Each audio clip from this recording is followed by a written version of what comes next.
And now, here to let you know there is no perfect movie, here is Tyler Wolff. What's going on, guys? I'm Tyler, and as you know, there is no perfect movie. But there are a lot of movies that I did miss the chance to review this past year, like Ready Player One, Isle of Dogs, Deadpool 2, Avengers, Incredibles 2. Most of those movies I have seen already, but I didn't really review them because, as I have said in a couple videos before, I did receive a minor injury that required me to do a lot less sitting down, and for some reason I just don't feel comfortable standing up when I talk about a movie. I'm not entirely sure why, but that's just what I do.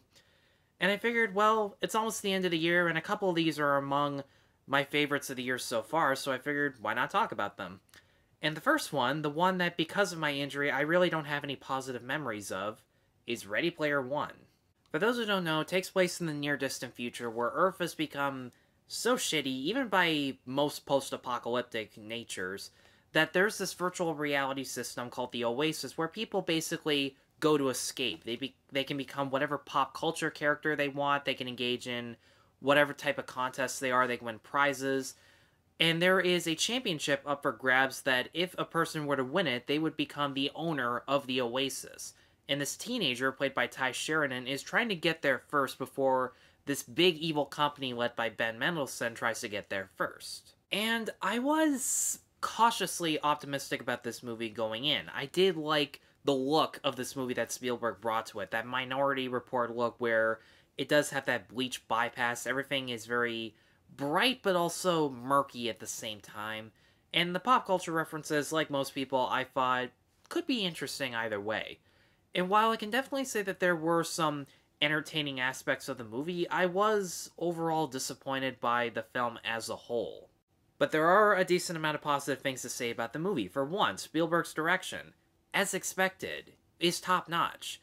He has actually said in interviews that this is the third hardest movie he has ever had to make in his career, which is saying quite a bit considering how many films he's made in his life, but it is easy to see why. There are a ton of effects shots that rely on very carefully tight editing and choreography, and he does a very good job with that, especially in the action sequences. For a film that's more animation than live action, which is something that I'm not entirely sure if he has done before, he pulls it off as well as anybody could. And Mark Rylance's character is easily the most relatable part of the movie because despite the fact that he is essentially the Steve Jobs of the future, he's brought so many people together through this virtual reality system, he was a very shy, timid, and lonely person. Despite the fact that he has connected so many people just through his work, he hasn't taken the time just to get to know people in the real outside world, and he has suffered for it a ton, and you can easily understand why.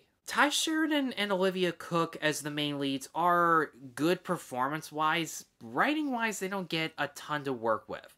The most Sheridan's character has is that he lives with his aunt who has an abusive boyfriend, and there's literally only one scene where that's even referenced, let alone mentioned. And Cooke's character was interesting up to a point, because for a while you don't actually see what she looks like in the real world. You mainly see her avatar, and that part was very interesting. And when Sheridan meets other people in real life and tells the difference between their avatars, that part was really interesting because that's something you can relate to in real life. You see someone on Twitter and they have this very dominant and masculine character trait, and when you meet them in the real world, they could be anyone. They could be a small child, a overweight woman, and the movie makes it clear there's nothing wrong with that.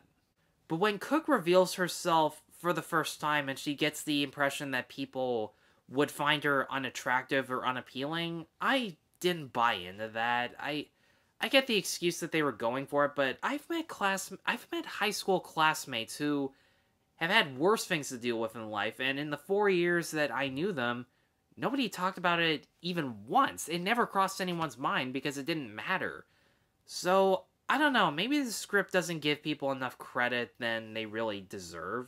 And I almost forgot, TJ Miller, despite everything that's happening to him in real life, was legitimately funny in this movie. He plays this henchman of sorts who does enjoy being paid off to basically sabotage other players, but he takes great pride and seriousness in the fact that he has spent basically years building up, like, tokens and trophies that most gamers would die for.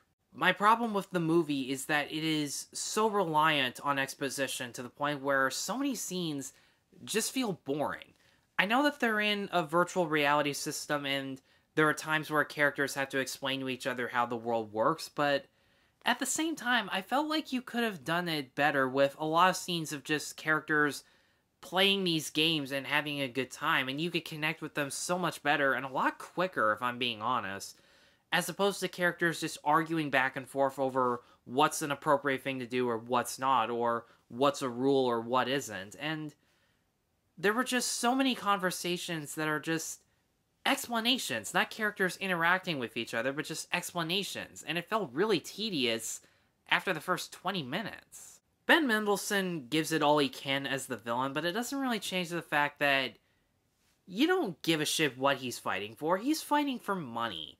And they add this original character who, as far as I'm concerned, wasn't in the book. I haven't read the book, but this new character who I guess is a henchwoman of sorts in the real world, you could have cut her out of it and it wouldn't have made any difference whatsoever.